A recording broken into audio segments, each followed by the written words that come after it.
particular the Reserve Bank. And this is where perhaps sanctions touch it. Are the activities of the Zimbabwean government or Reserve Bank in a way that encourages or facilitating uncompetitive activity in the economy in terms of cartels? That's the issue. And I would think that in Hopewell's speech, that is what is lacking. Yes, the uncompetitive activities in the economy, then we see it in collapsing infrastructure, collapsing health systems, etc. But that's not the basis. The basis is the economic activity behind it that gives rise to that. And particularly, I say that should we sanction South Africa because their health delivery system is very bad? No. But then should we sanction Zimbabwe because their health facilities are crumbling? No. But is the activity of the Reserve Bank of Zimbabwe giving rise to illicit financial flows, the proliferation of cartels, and are they facilitating this? Then absolutely, we should be looking towards sanctioning them. And that's very patriotic. Why?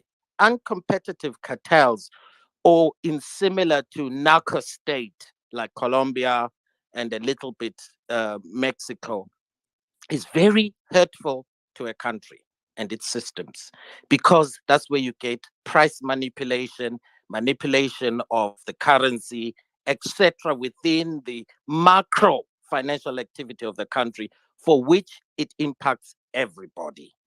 That is the issue where we should be driving to, and that is the issue on the justice of sanctions or the injustice of it.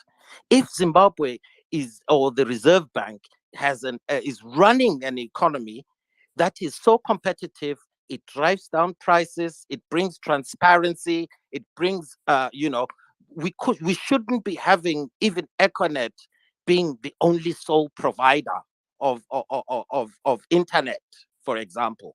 We should have various players so that we have competitive prices, which means the population benefits from this financial activity. So this is where I think we've lost the argument, and we should come back to this argument.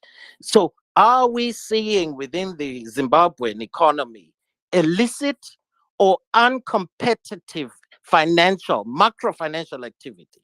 And I would say the indications are that. And if we are having cartels within the Zimbabwean economic sphere, it's a problem. And if the chips fall that these cartels are financed perhaps or are linked to ZANU-PF, then that is where we should be chasing the argument and the truth of it. Wellington, I Then, hope you're rounding up. yes, and then we can say now, should Zimbabwe be under sanctions for these particular things? And Zimbabwe should have been under sanctions for actually allowing white people to have a cartel of business entity over a majority of Zimbabweans. We should have sanctioned the white farmers. That's where we should be going with this. And now we should have many black farmers freely operating. We should have a breakdown of cartels so that the population of Zimbabwe benefits. That's the issue. Nothing about trying to criminalize people for telling the truth about what is happening within the spheres of Zimbabwe. Thank Absolutely not. you. Thank You you, should be Wellington. ashamed, Kuzi, for such a shallow argument. And Thank don't you. go to the Bible, Wellington, please. please, please, please. Thank you very much. Thank you. Let's go to Maga Maga. Thank you, thank you. I think some of these things we just need to be patient with these. Some of these guys, they also need help. They also need to be educated.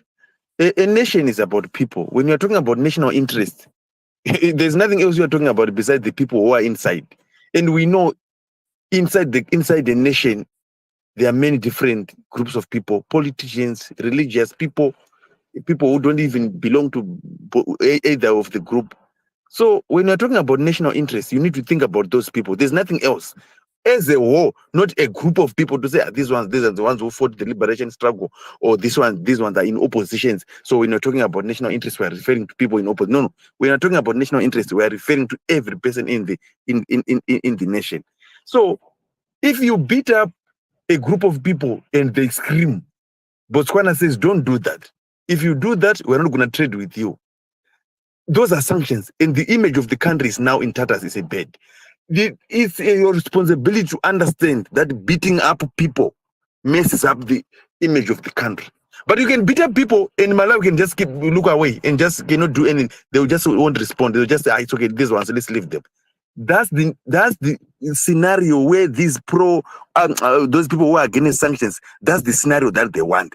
They want that when they beat you or when they kill you, you don't scream. Or even if you scream, they don't want anyone to say, guys, don't do that. If you keep on doing that, we are not going to do this.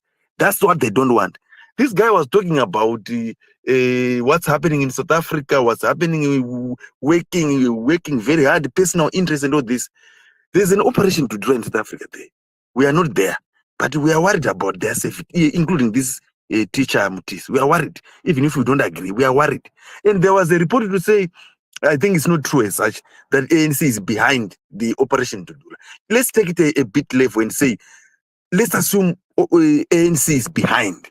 Surely, if these things are happening to a group of people who are in South Africa, all countries, or many countries, or some countries, they are obliged to say, but no, ANC, South Africa, don't do this. If you keep on doing this, we are going to stop trading with you. Those are sanctions. It is up for ANC to say, guys, we are now tarnishing the image of our country. Let's stop beating up people. But now, the issue with these guys, they say, no, there was no one beaten. That's a lie.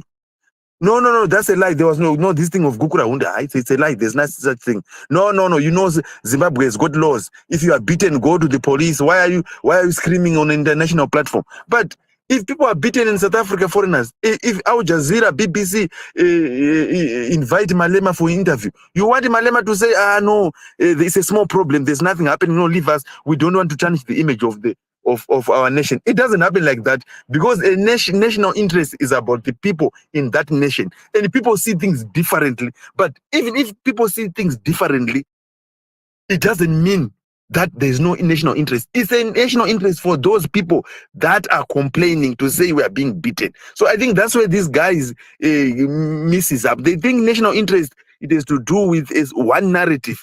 There are many people in a country, and these people see things differently.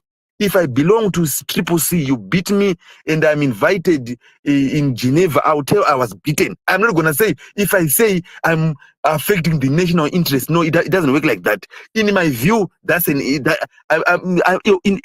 know I'm affecting the image of the country, but the truth is I was beaten. I can't say, no, I fell when I was beaten. It doesn't happen like this. Is what they miss, these guys. But I know we need to be patient with them. They will get there. They think these patriotic bills, and remember, Mugabe used to do this kind of shenanigans. They think they will live forever. So we need to be patient with them. When they were under coach, the Matandas and the Mtwanjas, they were coming to the people and saying, no, guys, let's speak up. No, they were not talking about this patriotic nonsense and national interest that they're talking about. They knew that they're under difficult times. But I agree at some point that the image of the country is very important.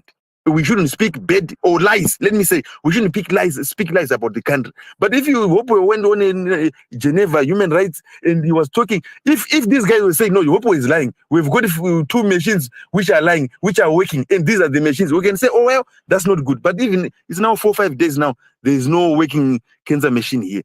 But to them, they're saying he's not patriotic. We are going to be patient with them. Thank you. Thank you very much, Maga Maga. Let me welcome Hopewell. I think this space was inspired by what transpired. You know, he went to Geneva to a human rights conference, human rights and democracy conference.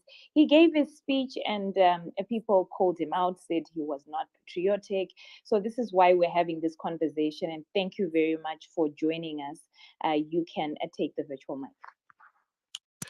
Thank you very much. I'm going to speak as a professional, because if I speak as an individual, you will throw me out of the space. So I want to clarify a few lies that have been said. I did not call for sanctions. Anyone who listened to my speech knows that I did not call for sanctions. In fact, I'm opposed to sanctions, and I've written extensively, even for journals, against sanctions, because I know they don't work. So the propaganda by Kudzai and his and his gang in ZANU-PF that I called for sanctions is despicable, but that's what they know best. The second thing is that I did not go to Geneva as an ambassador of the Zimbabwean government. I went to Geneva as a Zimbabwean journalist who was going to share his story of what happened to him. I got to Geneva. I shared my story of what happened to me. And what happened to me is directly linked to the things that I was investigating. And I said that as I was investigating, I came across the fact that Zimbabwe does not have a working radiotherapy cancer machine. So, what these guys are saying is that you should not have said what you were doing as a journalist. They are saying you should have lied that Zimbabwe has cancer machines that work. To them, that is the definition of patriotism. They're essentially saying I should have lied that people in Zimbabwe who get a diagnosis for cancer get treated. That is their illogical definition of patriotism. Patriotism is thinking and looking after your country. A country is made up of women and men.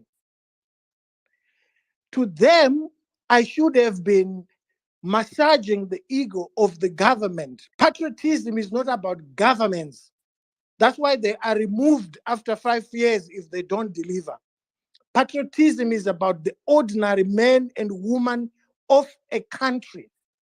2,500 women are dying every year in Zimbabwe. It's a statistic that I came across through my research. They are saying I should not have said that statistic, although it's a United Nations statistic. I was invited at a United Nations conference, and they're saying I should not have mentioned a statistic that actually is in United Nations books. That's how ridiculous their argument is. Kudzai goes on to lie if you go to his tweets to say that, I'll give you a good example of his lies, pathetic lies, that I was with US senators at some point calling for sanctions. I was with a US senator in the home of President Mnangagwa's nephew, who is the chairperson of the Presidential Advisory Council in Borodale, at a function which we were invited as journalists. There were business people who are there, but he goes to crop my picture. That's how dishonest this guy is. He goes to crop my picture and puts it out there with Senator Coons, so that I look like I was at some private meeting with Senator Coons. And yet this was a meeting where even the Public Service Commission chairman was there. But that's how ZANU-PF spins the truth, turning it into changing it into propaganda. So it's very difficult to have a discussion with someone who's dishonest, someone who's a liar, someone who knows that their main purpose in what they are saying or tweeting is to mislead the citizens, to misinform the citizens. I had no business talking about roads that are being built or whatever that they are talking about. This was a human rights and democracy summit. I've been a victim of the present government's abuse of human rights. I was thrown into prison 3 times. 2 of the cases have been thrown out by the High Court. And the High Court has declared that I was arrested and imprisoned illegally. One of the cases, I was charged with a law that does not exist. That is why I was invited by the United Nations in Geneva to talk about my personal persecution. So I don't know why or how they expected me to talk about my personal persecution without talking about why I was being persecuted and the kind of work I do as a journalist. They didn't want me to talk about my work as a journalist, but they also know and acknowledge that I was arrested because of my journalism. So how do I not talk about the fact that I was investigating what was happening and I found out that there's no cancer machine? It is a fact that there's no cancer machine. They've written thousands of words and compositions in the Herald. And Kudzai himself, if you go to his Twitter account, he said that I received money from America. I've never received a penny from any Western government. The only money that I've received from a Western government is a scholarship to go and study in England. And where Kudzai was, where he attacks me personally, I choose not to. I know what he was doing in England, swindling people and all that. But I don't want to go down that path. I want to talk about the substantive issues that are affecting our country. Don't lie to people that I receive money from American government when I've never received a penny from any Western government except a scholarship which was also given to Kudzai's boss George Charamba and given to Superman Wanzira. ZANU-PF folks have received the same scholarship that I got, the Chevening scholarship. So if you're going to accuse me of receiving money from Western governments, then accuse George Charamba of doing the same thing. Accuse Superman Wanzer of doing the same thing, because we are all beneficiaries of that scholarship. The discourse in Zimbabwe should be rooted in honest and discussions and in facts. Now, when we come to the issue of your topic, Lynette, it says, is telling the truth about one's country a sign of unpatriotism? I've pinned a tweet. There's a tweet on my Twitter account, which I think, with your indulgence, I'll pin as well here, so that people understand what I'm talking about.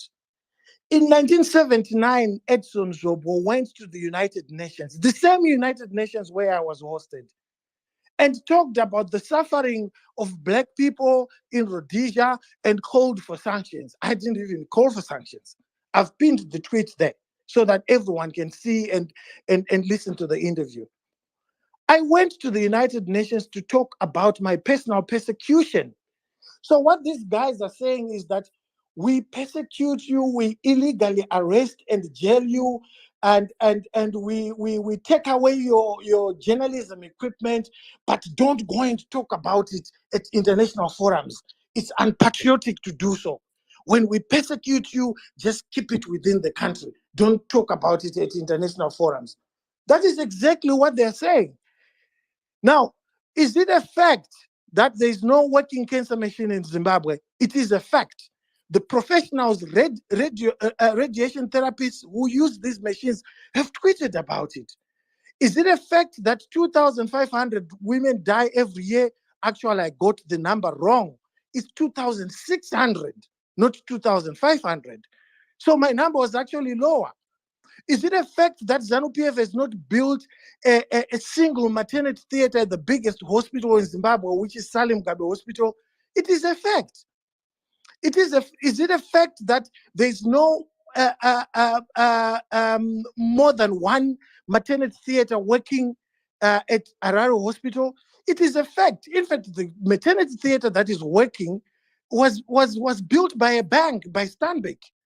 Is it a fact that these maternity theaters were built in 1977? It is a fact. Is it a fact that today at Harare Hospital they don't have essential antibiotics that they need? It is a fact. So why do you want us? Why do you want us to hide these things? You are clearly ashamed about these things.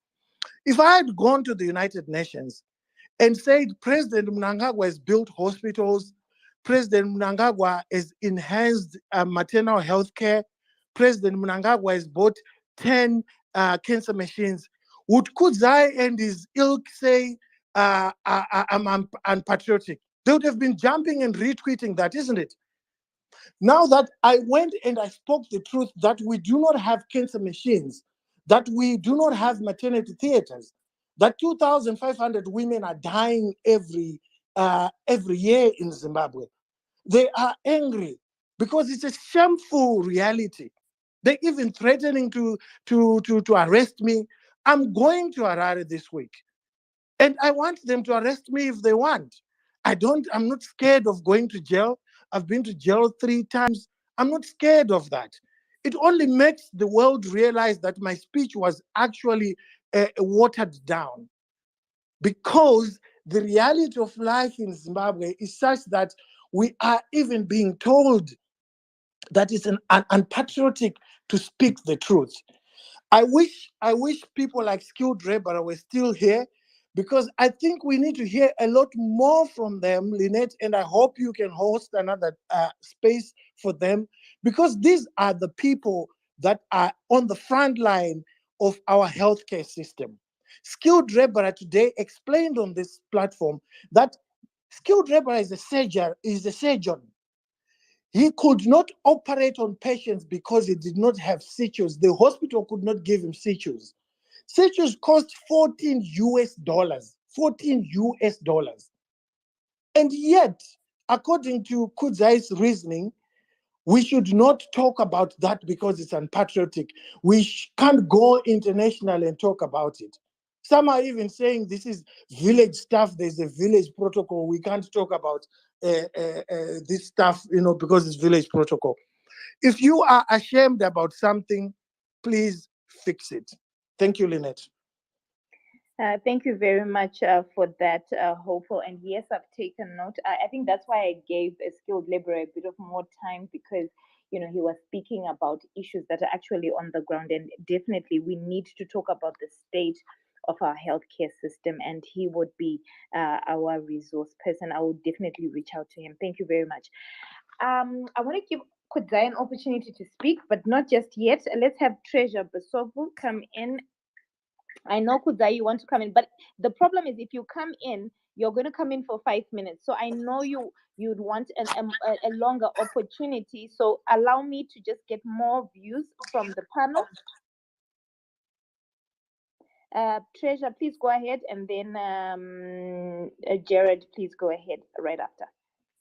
And Beauty No, too. thank you, my sister, for this good and great opportunity. I think the last time I was here, we had Brother Kudzai MTC talking or trying to lecture to us on what really patriotism is, patriotism is, and how Hope was not being patriotic by speaking the truth to power when he went to Geneva. And I really feel that these guys, they've for long been trying to prescribe to the nation what to speak, how to speak, and how to say it in this country, which I feel, as a matter of fact, that for one to be a patriot is their ability to be able to maintain the national integrity, or to be able to safeguard their state. Citizens with the people, is of course the constitution to be saying.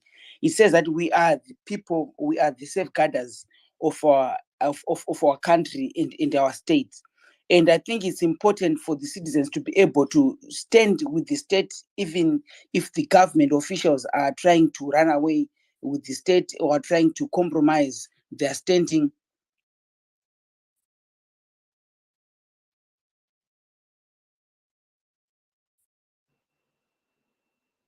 Treasure, are you there?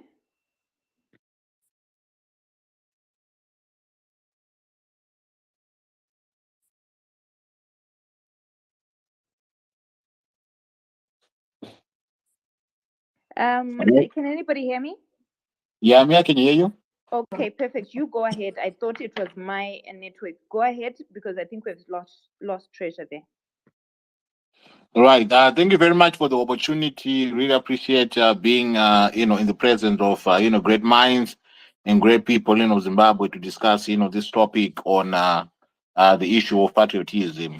I think I'm one of those people that have also been accused of not being a patriotic, Zimbabwean, because of the kind of shows that I do on social media, on Facebook, and even here on Twitter.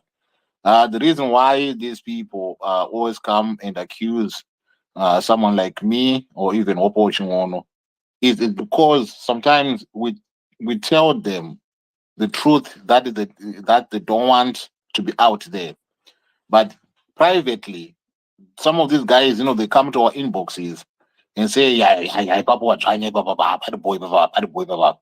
And then now you wonder that if they are seeing that something is wrong, why is it publicly they don't want these things to be to be talked about, to be spoken about? And yet that is the reality, that is the truth, that those are the things that are prevailing in the nation. When Emerson Mnangagwa came into power, there was that goodwill that was extended, and there was the hope that he was going to be steering things in a different direction from what we had known in the past. And this is why folks give him the opportunity to prove himself. But you see, now the trouble is we can't have another 37 years of them trying to prove themselves, because we do not have that time. I do understand when they say that there are positive things that are happening in Zimbabwe. Yes, there might be positive things that are happening in Zimbabwe, but some of these things that are going on, excuse my French here, some of these things that are going on, it's like you having a diarrhea and then trying to stitch the outlet and hope that the problem will go away. No, it will never go away. Some of these things they really need to come out. They say that, okay, we are doing this, we are doing this, we are doing this. But if you dig deeper into some of this, it's not the same as the drugs, issue. If we then dig deeper, you'll find that the whole thing is clouded with issues of corruption, stuff like that and stuff like that. Even though what they want us to believe as the output is to say, oh, we've done this road or we've done this. But if you dig deeper into whatever it is, that they're doing, it's rotten to the core. Right now, you say don't talk, negatively about the country, and yet we have got the Auditor General report that has come out telling us that they can't even account for the monies that were used. And this is why you hear people like Wopo coming up and say, if it wasn't for the corruption, if it wasn't for this money that is being used in this way, maybe we could have had this, we could have had this, we could have had this. I know that there's a spin that is now trying to be heard or to be made pertaining the issue of using corruption, and saying that it is a Western, a Western sponsored, narrative to say that now we want to pin the regime in Harare, with the issue of, corruption. But you don't need, you don't need a fortune teller, a haraprakata prakata, for you to know that corruption is destroyed Zimbabwe. Right now, for you to get something that should be that should get easily, you have to be you have to be paying somebody for you to get that. So these are some of the issues that we try to raise. These are some of the issues that we try to talk about. But that doesn't necessarily mean that we are unpatriotic. The fact that you are taking your time to be understanding what is going on and raising these issues, it tells a whole different story pertaining to how you love your country. Because if I didn't love the country, I would be saying, I forget it. I'm not losing, anything, so forget it. But it is the understanding and the knowledge to know that even though you might not be suffering, but there are people out there who are suffering. There are people out there who are struggling to make ends meet. And it is that voice that cannot be heard that we try to amplify by us talking about these issues that are happening in our motherland. We can never be a society whereby we should never be pointing out the wrongs of what is happening in our nation, because it is those checks and balances that will make sure things go according to how they're supposed to be going. Silencing people with the patriotic bill, with this, it will never I know you want to see people, behind bars, because that is the reason why you are calling, for this, because you want to see individuals, behind bars, and then you talk about it. But even if you bring about that patriotic bill, for as long as the country does not address the things that needs to be addressed, you might bring in 20 patriotic bills, for a K, but that will never change the situation in Zimbabwe, and that will never stop people from talking about the things that they are seeing is affecting them. And see, the disappointing thing is, when you get these messages out, you're not seen as a Zimbabwean, or you are seen as an enemy of the state in terms of the opposition. The opposition is not an enemy of the state.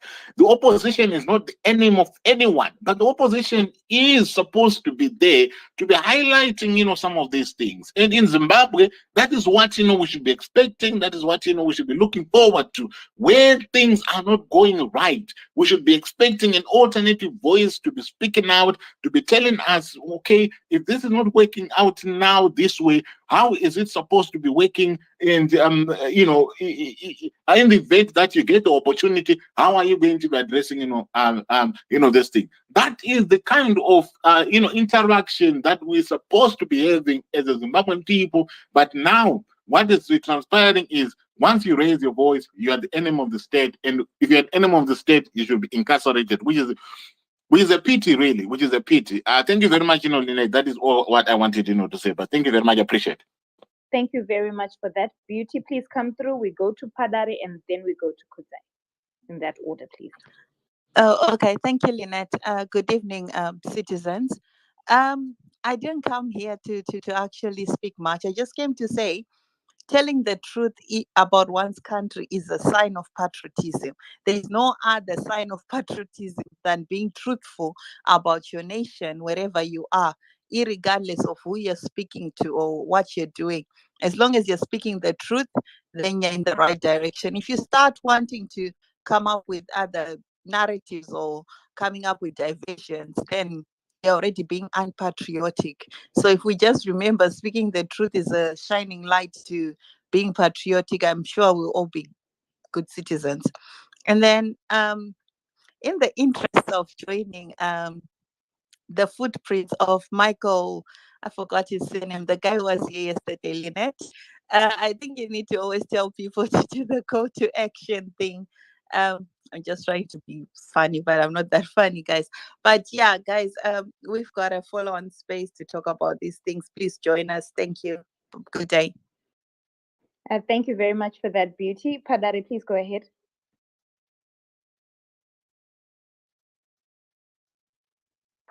Padari, are you there? Hello. Many thanks for having this topic. It is amazing, isn't it, when people gather together to actually try and define what patriotism is, and we have reformed fraudsters and doctors and everybody coming up to actually tackle it to the point. What's interesting is it's actually amazing how the lack of that understanding of that word is the people of Zimbabwe, as learned as we are.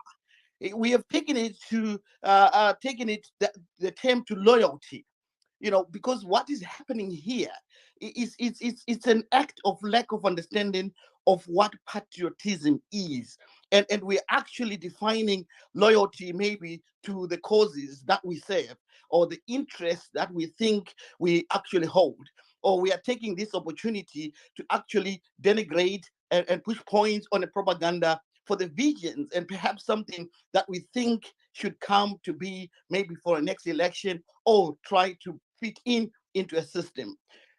You see, you have to look at the history of patriotism. When America began the story of patriotism in 1776, they tell you that there was a need to protect their democratic processes that they had that time. We see the American interest and they teach us about democracy, but they forgot to teach the Zimbabwean people about what patriotism is. And perhaps maybe this is where we really need to go back to our people to say to ourselves, we have been sold a democracy which is not protected by the words that protect the American democracy. Hence, this is why the American democracy flourish to the way it is, and perhaps the way it drives its way forward. I call my brothers and sisters to say here, if you are a true patriot, you would understand what that means. But I think we still need a lot of civic education. I've heard from journalist positions of what the definition of patriotism is, which is flawed and still needs to be actually hammered into the narrative there is. Patriotism is loyalty to a person, yes, but it is to a nation, to a leader, depending on the formation of that government, whether it is a dictatorship, whether it's democracy, whatever you call it. But how then does it stop you from talking against your country? Where do you talk against your country? All these things matter. Are you talking against your country, or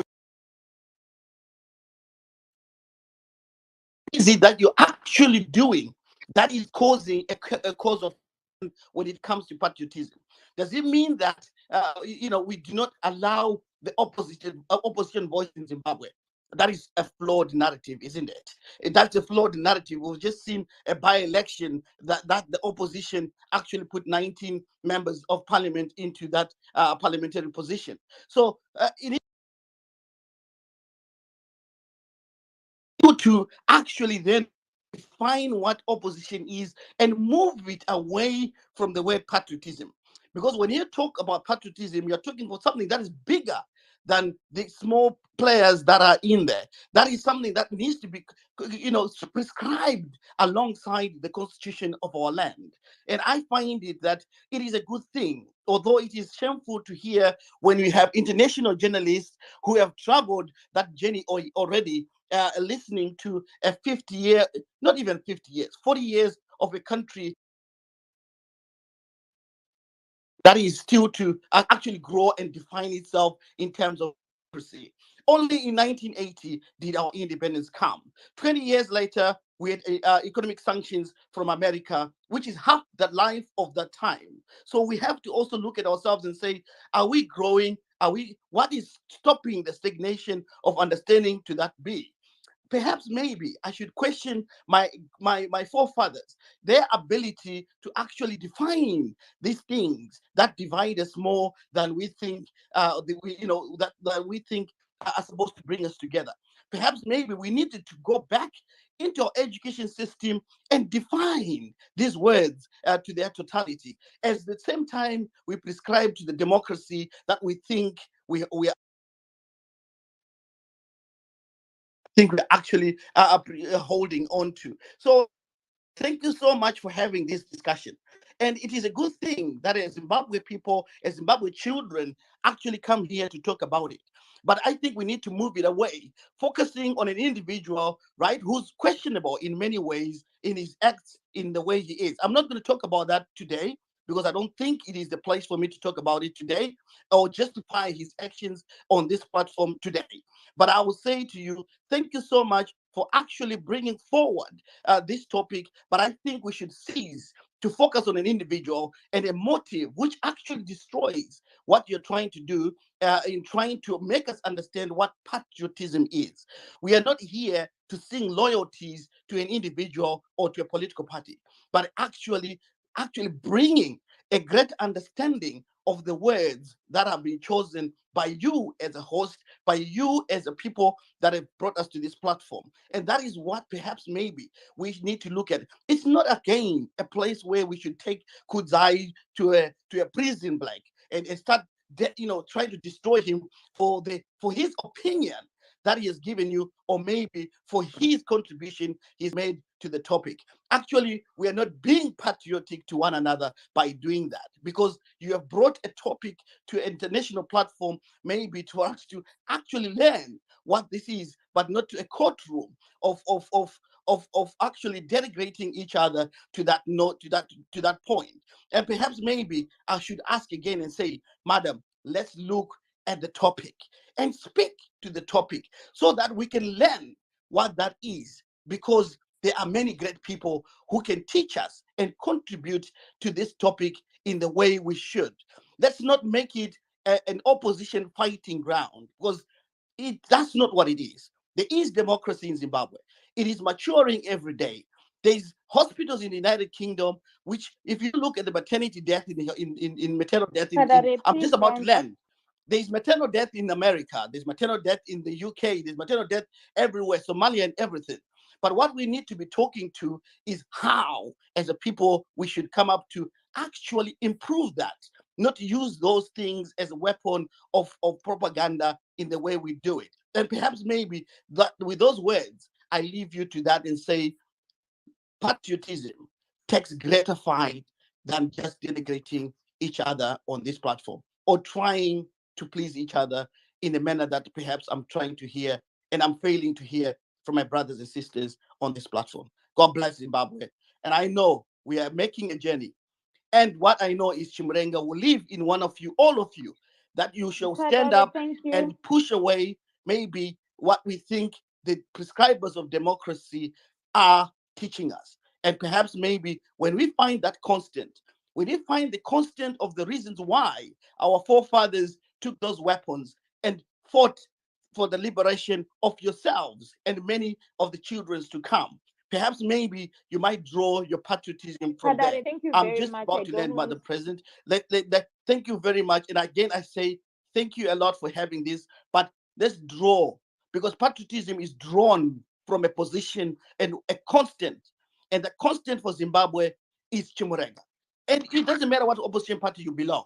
But if you don't draw those things from that position, perhaps maybe we have to. Thank you very much, Padare, for that. I think maybe when you joined the space, Peter and Mr. Mtasa had already spoken about this. He actually said blind loyalty is not patriotism. So I really do get your point. It was actually raised. And the issue around the definition, we dealt with that right at the beginning. And I think now people are just trying to tie up the issues to say, "Oh, where did this all come from?" What gave me the idea for this space was because of Hopel's speech and how he was being called out on Twitter. So I didn't want it to be a Hopel's a space, but to talk about the patriotism, and it still will lead us back to Hopel because he raised certain issues. So today we're discussing whether it's it's unpatriotic to say the ugly truths about your country. So thank you very much, Padari, for that. I'm going to give Kudzai an opportunity to speak before we get more people to come on board. We have, Kudzai, we have a lot of speakers who still want to speak, but please go ahead. All right. Thank you for the opportunity once again. I've been listening to the speakers, and I heard Hopewell. He said a lot of untruths. First, his 2,500 number is not true. It has no, he has no, it has no source, any credible source that can say that. So it's not a true figure. Whatever year it came from, we don't know. He cannot even say what year it came from. In fact, the Minister of Health gives the figures. He also said another untruth, another lie, let me call it that because it's a lie, that I have lived in England. I have never been to England. I have never lived to England all my life. I only lived in Zimbabwe, Mozambique, DRC, Botswana, and South Africa, never to Europe. But he openly said that. But that is Hopewell. We know him. He is a man of propaganda. He also said a lot of things that I called him someone who is paid. I never said that. When I wrote an article, I tried to educate the masses, the people, that when you see him saying all these numbers, you don't have to go to bed with a heavy heart. You should just understand where he's coming from, uh, whose interests he is representing. And it's clear, and that is clear for all of us. We know that he represents the interests of the Americans. For whatever reason, we allow him to do that because it is for his personal interest. I think I mentioned in the beginning of the discussion that uh, as much as I love Zimbabwe, if I get a job in America, I would go there and make money in America because it is good for my personal interest. So I understand Hopewell's situation. He can represent the interests of Americans. It's allowed. In fact, for now, it's not criminalized in Zimbabwe. He can do that. But in America itself, it's criminal to be parroting the interests of foreign countries. It's not allowed in America. But in Zimbabwe, because we're much democratic than America, we allow that. We understand. And I've heard a lot of people here on this platform talking about democracy, freedom. We're fighting a dictatorship. What? And there's some people who are saying that. People like Hope were there. He tweets and mentions my name. I can tweet and mention his name. He has access to my tweets because I did not block him. I'm that democratic. I'm that tolerant where I allow him to see what I tweet, even to respond to it. That's why he can respond to what I say, because he can see it. But I don't. I cannot see what he says because he blocked me. So he cannot go around and say, I'm fighting for democracy, because he doesn't understand the notion of democracy. He doesn't know tolerance. He cannot go around saying, oh, ZANU-PF is a dictatorship, I'm fighting it. Because if we give him a chance to be in power, he can be even worse. Imagine ZANU-PF allows him to go to Geneva, say all the lies that he can say there, and come back and stay in his mansion in Borodale, as he says. That's democracy. That's the freedom that we, the ZANU-PF people, believe in. That's why he can see my tweets or my articles. I even allow him to respond to that, because that's democracy, that's freedom. It allows divergence of views. When I respond to him, it's not because I want to silence him. I'm simply saying I don't agree with your approach, a fellow citizen. So don't say we were attacking Hopewell for saying whatever he said. I'm simply saying, I heard your speech, I heard your deliverance, I heard your submissions, but listen, I don't agree with that approach for this and this and this reason. I did not call for his arrest or for him to be murdered. I simply wrote an article explaining what he's doing, why I think is wrong. If you read my article, it's there on my pinned tweet. I even went in to say, no, even the government itself is wrong, because Hope will say the figures, but they're not coming out to say, is Hope wrong? These are the right figures. Or if whatever he said, there's some truth in it, they should acknowledge and say, okay, this part here, we are actually wrong. We should fix it. That's it. But still, most of the speakers who spoke now, they've been ranting, which I understand, because they have their own personal issues, their own angers and all of that. They can rant. These platforms actually can be therapeutic, by the way. People can rant and get better. We allow that as Democrats. We allow that as part of freedom. But an intellectual debate is about facts, not lies. It's about substance, not emotions. So if you come here and try to show us how angry a man you are, you're on the wrong path. That's not debate. Debate is about facts. Now, let's talk about this truth and patriotism and its consequences. My submission is simple. There is nothing wrong about saying the truth. There's nothing wrong about saying whatever you want to say about your country. But patriotism is about the national interest. As much as there is national interest, there is also personal interest. Hopo himself will not go into the road and throw himself there to die, to be hit by a car. Why? Because he cares about his life. That's why he won't do such a thing. He will not, if he is accused today of something, even if he's guilty, he will not go and say, yes, I'm guilty. This is the evidence that I'm guilty. We don't say that because we protect our interests as individuals. In the same way, a nation has to protect its interests if it's going to survive. Nations that have died or that have collapsed, they failed to protect their national interests. Look at Ukraine right now. They have a war. Is there no opposition? There is opposition there who did not agree with the president Zelensky. They did not agree with him. But those opposition people now are taking guns to fight against Russia, because territorial integrity is a national interest that they all agree on, and they fight whoever comes to destroy their national interest. Even though they disagree internally in terms of politics, in terms of ideology, in terms of everything. but they understand the importance of the national interest. We come together on the national interest. Some people say, "Oh, we love people." Some submissions here that we had, they said patriotism is about people, that people can live. But let me tell you one thing. We have Fadzai Mahere there.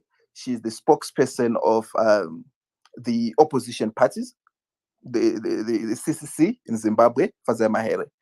They say they're Democrats and whatever, but I can tell you, she blocked me on Twitter. I didn't block her. For whatever reason, she blocked me. She knows. But you cannot say, imagine Fadzai who blocks me on Twitter. She becomes a president or a vice president. Are we going to be able to speak?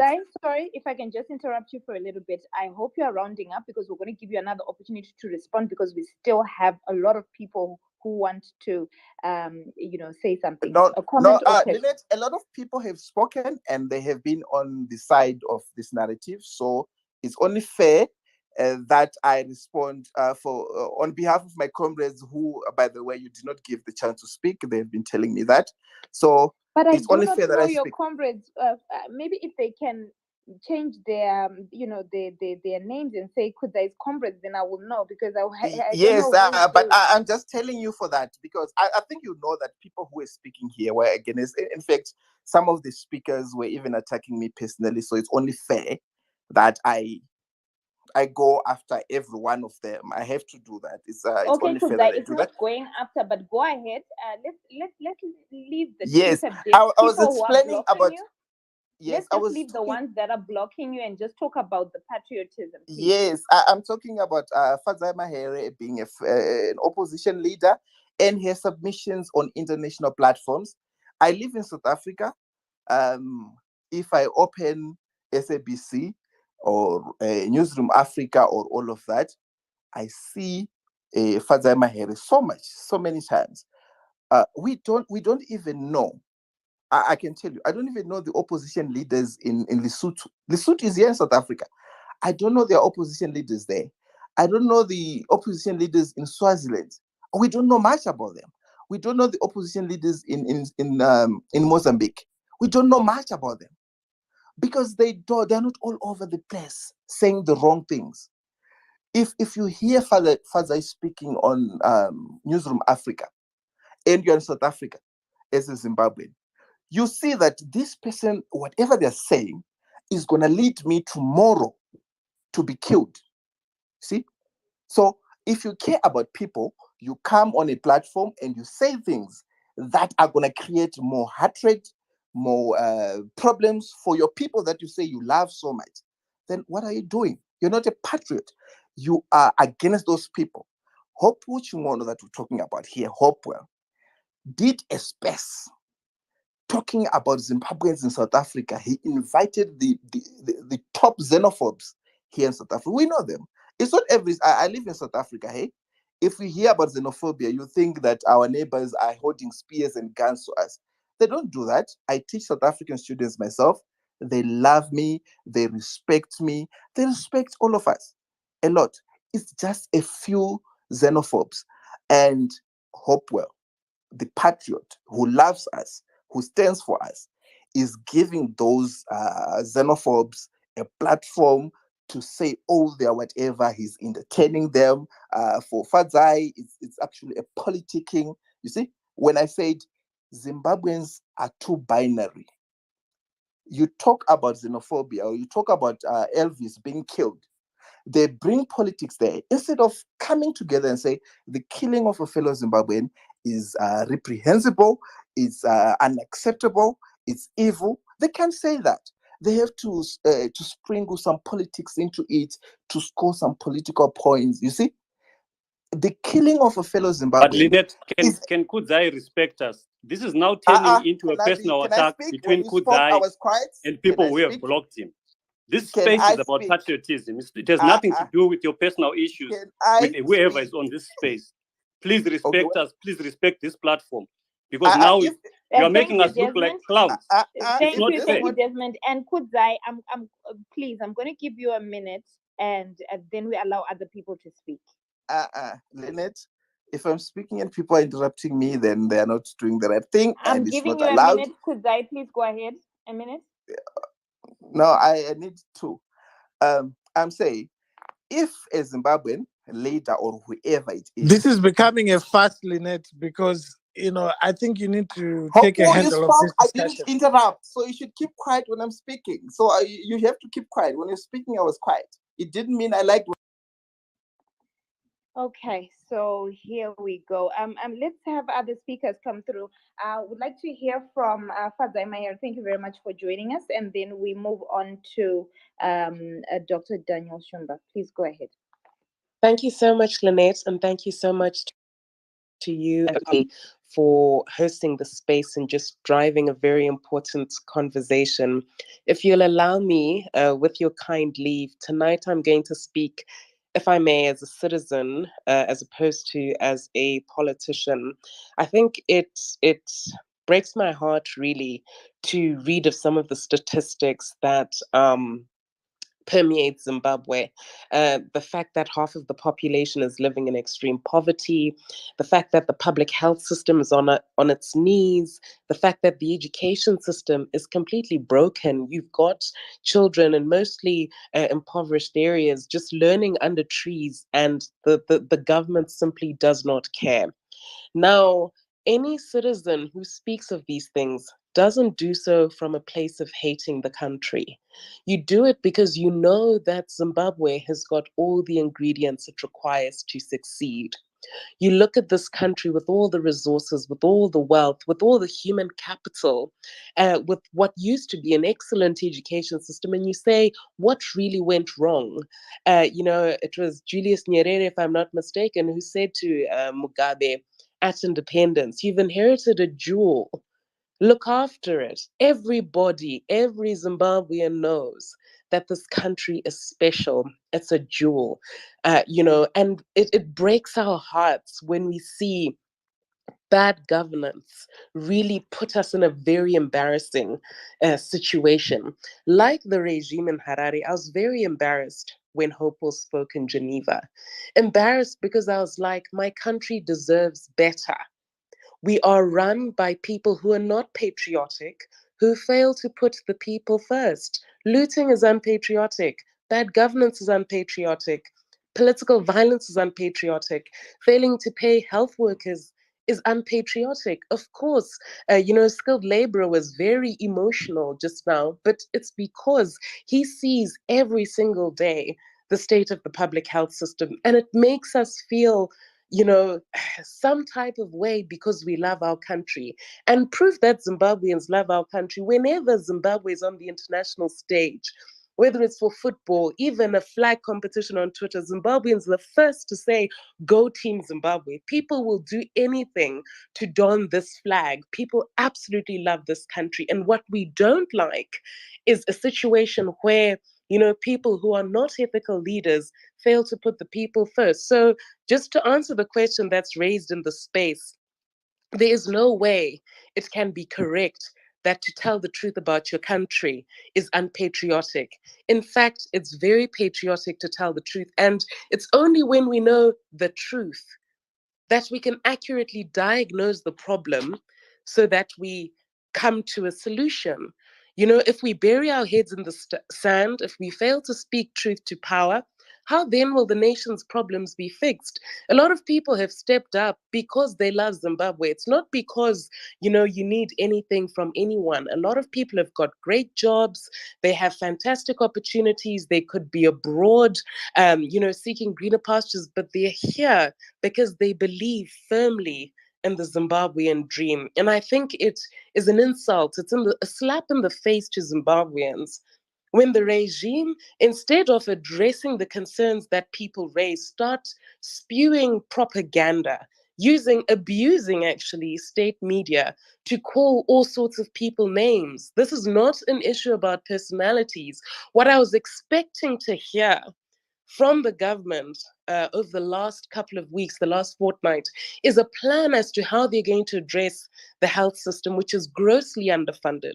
How are they going to address, issues around maternal mortality, issues around, our failed cancer treatment regime? All of these things need to be addressed and urgently. And, I have to say that Hopewell said a lot, but he didn't even say the half of it. There is so much that is wrong in this country, and it must be addressed. And if this regime is to be honest with itself, all they need to do is to just go to their own pledges from 2018, what they promised the people. They said they would build 78 new hospitals.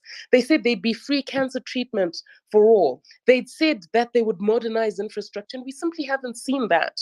And so with all due respect, it don't insult us. And about the right to free speech, it's important to say that the right to free speech is constitutionally protected. When the regime says you can't speak freely, they are acting unconstitutionally and violating the will of the people, because the Constitution guarantees their rights. I mean, Hopewell mentioned that they're planning to arrest him. If they do so, I mean, it would be such an insult to the suffering of the Zimbabwean people, because the Constitution guarantees the right to free speech. And if you're using that right to put a spotlight on the issues that the country faces, I mean, how can that possibly be unpatriotic? In fact, it's the greatest show of patriotism, because you actually care about the country and you want things to get better. Thank you. Thank you very much for that, Fadzai. Let's go to the next speaker, Dr. Daniel Shumba. Please go ahead. Thank you, my sister Lynette, for the opportunity to share and introspect with the others here. To start with, your topic is in season and needs to be now, and now we should discuss it as we do. I know Hopewell personally. We were the same school. He's my young brother, and he enjoys the freedoms that are given to every Zimbabwe citizen, and he should not be intimidated or bullied for his stance. In my opening remarks, I must also state that arresting him is wrong and evil. What the government can do is give their own narrative and rebut whatever they believe Hopewell misrepresented. You don't have to brutalize an individual purely because you differ from the way you see issues. And truth is relative, and I call it truth from where I stand. So if they believe from where they are that they've got a different truth, let them put it in the public domain and let them speak through many government channels, including diplomatic, that they have access to. And I speak because I think when you start brutalizing and using force, it means you've run out of ideas and other means of engaging or debating issues. Those are my opening remarks. Now, I want to highlight some issues. I believe that with a government, a ZANU-PF government, that is too entitled and behaves as if they have title deeds of this country in their back pocket. And we all must be subjected to their whims as if we are somehow tenants in their home or something. Zimbabwe is a country and we all enjoy freedoms. And the Bill of Rights is one that represents the entitlements of each and every citizen of this country. However, before I bash them too much, I must state also that the so-called independent media cannot be entirely pardoned for having double standards. We know that we are in the situation today because they supported the narrative of the coup. I remember speaking against it, and it was celebrated, and even procuring judgments and sponsoring, as it was by the West, that it was some sort of change of governance, which we all know was a coup. We are in a far worse situation. Although we were in a terrible situation under the Mugabe regime, this one is an extremely terrible situation that we find ourselves in as a nation. The levels of corruption that this government has taken our country to unheard of in any civilized society. The excuse of sanctions is a very dumb one. I don't agree with sanctions. I would never call on sanctions for my country because of the effects that they would have. But sanctions are not all that is hurting us. We are being hurt by a lack of constitutionalism, state-sponsored brutality, state-sponsored and individual corruption, and these are the key issues. A lack of respect for human rights. That is at the core of the demise of our nationhood. These are the issues I mentioned when I refused to participate in the Pollard. That unless those things were on the table, then there was no need sitting around and having coffee while wasting taxpayers' money. So I would like to say, Hopewell, you speak from where you stand, and those are your views, and those are your entitlements. If I don't agree with you, I should simply put my views on the table and not bash anyone. So to the extent it is not unpatriotic to tell the truth from whatever position you see it. And this is why the government has got its own channels, its own media, and it should be able to deal with these issues without terrorizing citizens. We can't be a captured nation. Some of us are out of the country because there were attempts to abduct us. We can't have a nation that's abducted, that's muzzled, and can't speak. The contestations between Kudzai and Hopewell, unfortunately, they miss the narrative because they then go to an individual level. If we are just going to deal with aspect of patriotism, we should deal with issues of partisanship. When we are dealing with information that we put in the public domain, to what extent are we driving a partisan position? To what extent are we driving a short-term convenient narrative for the purposes of serving a given or expected outcome? To what extent are we telling selective truth? And to what extent is it hatred? Those issues must be tested and can only be tested if we are going to allow alternative views to be put forward and debated, such as we are doing here. This debate can be done in a peaceful and respectful way, and I believe that let's stop this attack and keep it sober and deal with the issues. As the United Democratic Alliance, we believe that individuals must enjoy their rights and freedoms to communicate. Thank you very much. Thank you very much for that. And I totally agree. I think we just need to be civil in our engagements. Let's not make it personal. Let's continue to keep our eyes on the ball. I think it's important for us to discuss these issues so that, whoever doesn't really understand what happened and what patriotism is actually benefits from the conversation. Remember, when we bring up this topic, it's not for the sake of just having a conversation, but because we want those that don't know what it means to get a better understanding and to know where these issues are coming from. So thank you very much for that. Let's have Hopewell come through, and then Desmond will close off with the final remarks. He's the only panel member remaining in this space. So Hopewell, please go ahead. Well, thank you very much. I have very little to say. I was just shocked that Kudzai Mtisi said, my figure of 2,500 women dying every year is not correct, it's not true. That's what he said. But this is a UNFPA figure. The Herald confirmed this figure by saying that the maternal mortality rate is 614. And 614 is calculated this way.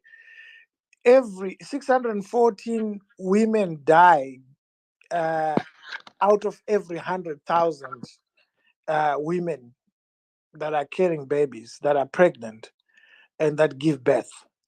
So, for the purposes of just enlightening the listeners, Zimbabwe in 2020 had about just over 430,000 live births. That means 430,000 women gave birth.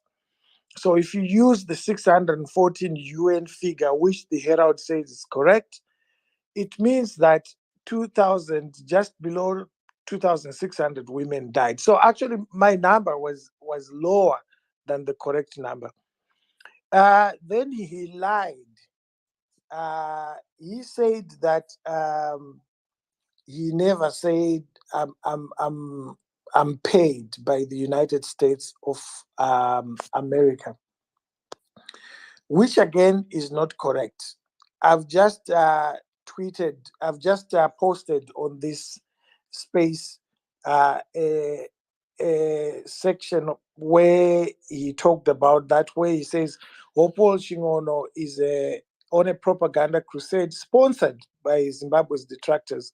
If anything, his sponsors are quite impressed by his performance, and they will intensify this crusade as we approach 2023. The idea is to say, as I mentioned in my speech, that as Black Zimbabweans, we cannot tell that we do not have a cancer machine until a white man tells us so. The idea is that as Zimbabweans, we cannot tell that our women, our pregnant women, are dying from childbirth until a white man, in this case an American, tells us so.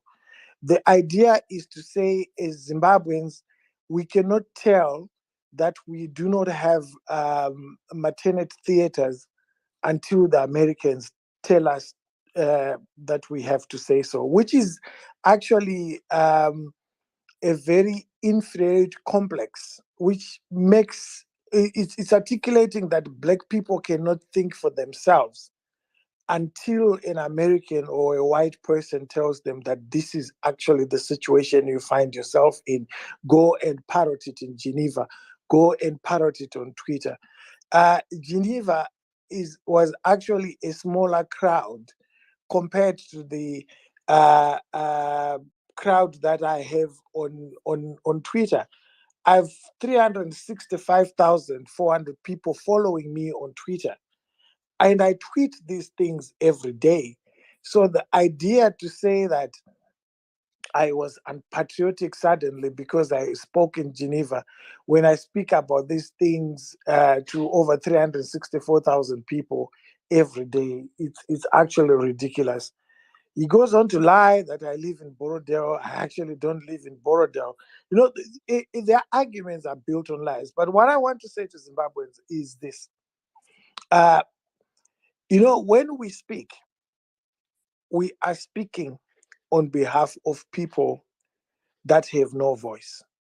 They are not voiceless, but they don't have a voice that can be heard where it really matters. Fadzai Mahere is an advocate of the High Court and Supreme Court of Zimbabwe. She has got medical aid, she can disconnect and she can carry on with her life, and she can work in any country as a lawyer.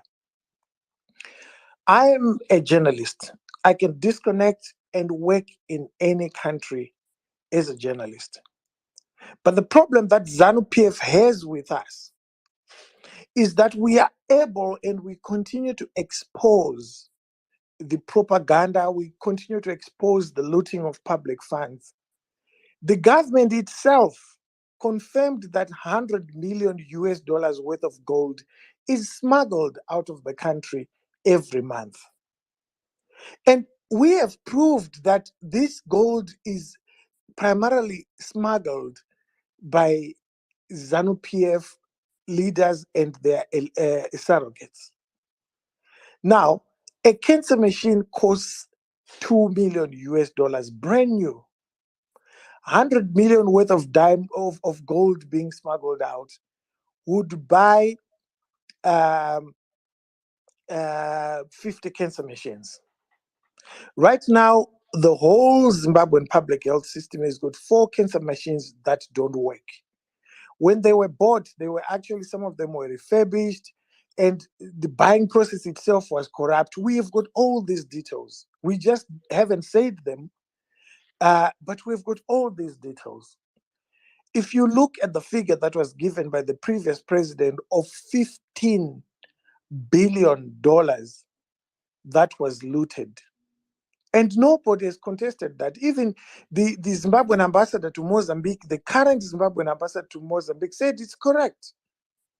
Now, $15 billion would buy 7,500 cancer machines. Now, is saying so unpatriotic? I've posted tweets of our sisters who are suffering from cancer. And is saying so unpatriotic to say, don't let these sisters die? People are dying every day by the busloads. We have had radiotherapy therapists, therapists tweeting that indeed the machines are not working, and they've even gone into detail explaining what is not working about the machines. Is saying so unpatriotic? Am I supposed to keep quiet, and is Fadzai Mahere supposed to keep quiet? Because if I got cancer today, me and Fadzai Mahere, we are able to go and seek treatment even outside the country because we can afford it. But do we suddenly become unpatriotic because we are saying that everyone else should be in the same shoes that we are wearing? Everyone else should be able to afford cancer treatment. Every woman who's pregnant should be able to have access to a maternity theater. Every Zimbabwean who needs mental health drugs. Right now, the biggest hospital in Zimbabwe is Salim Gabe Hospital. The psychiatric unit at the biggest hospital does not have risperidone, does not have the oldest drug in use at the moment in psychiatry, which is lithium, does not have Prozac, which is for depression. These are members of our society who are suffering from mental illness disorders.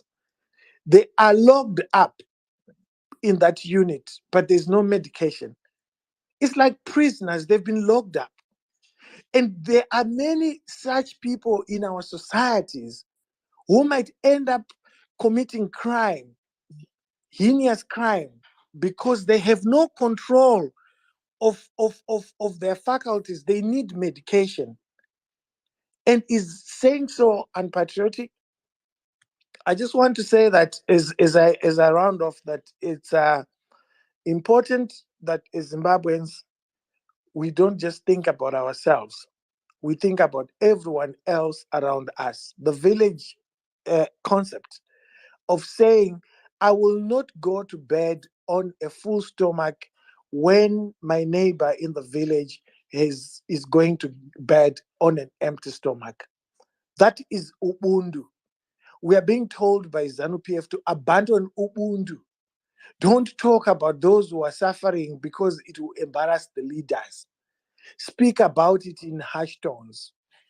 I personally am not going to do that. I've been threatened. I'm sure you've mentioned it on Twitter. Those that have called me out, I mean, that the video on Twitter alone on my speech has been watched by 105,000 people. The people that have called me out are less than 100 people. So I'm not even going to say I was called out, because I think it's not correct to say I was called out, because the majority of the people agree with me and they understand why I continue saying these things. And I'm coming home. I'm not afraid. I'll not be deterred by being arrested. I'm ready to go to Chikurubi. I'm standing for what I believe in. I believe in a healthcare system that is available to everyone because it's not just my belief. It is part of the country's constitution, which was voted for by 95% of Zimbabweans. Healthcare is a human right. That is why it was spoken about at a human rights summit. Thank you. Thank you very much for that, Hopewell. Thank you very much for that. Let me first of all apologize. So one of our panelists was Kudzai. I wanted to remove him as a speaker and then add him back up, but unfortunately I kicked him out of the space and I'm unable to add him back as a speaker. So I needed to say this before I ended this space so that it doesn't look like I just booted him out. That was by mistake.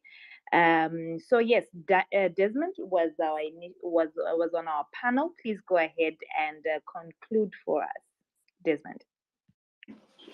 Thank you very much, Lynette.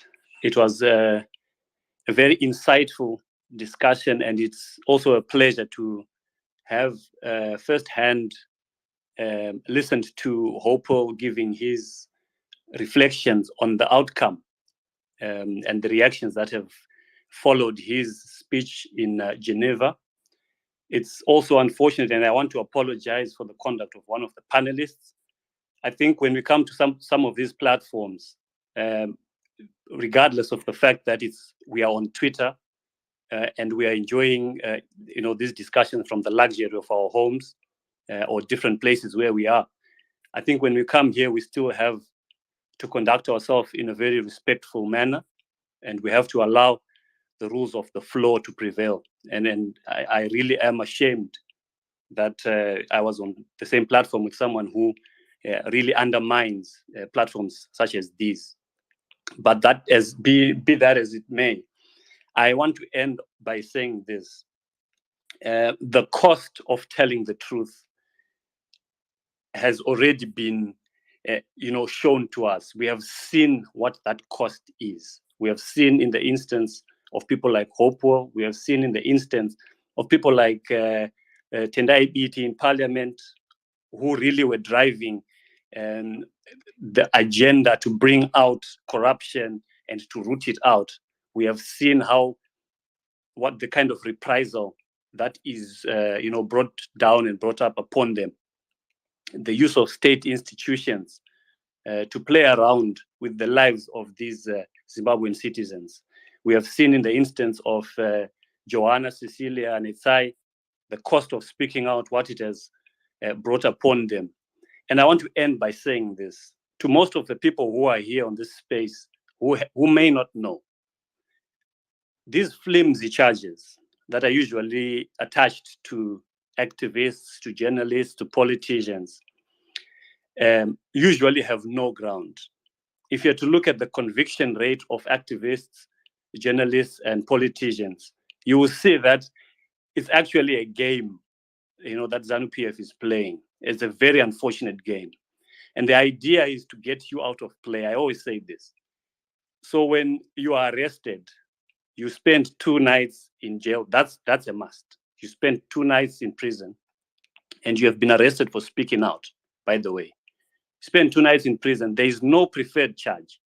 It's difficult for them to come up with a charge. What crime has this person actually committed? It doesn't exist. At times you're charged with assault.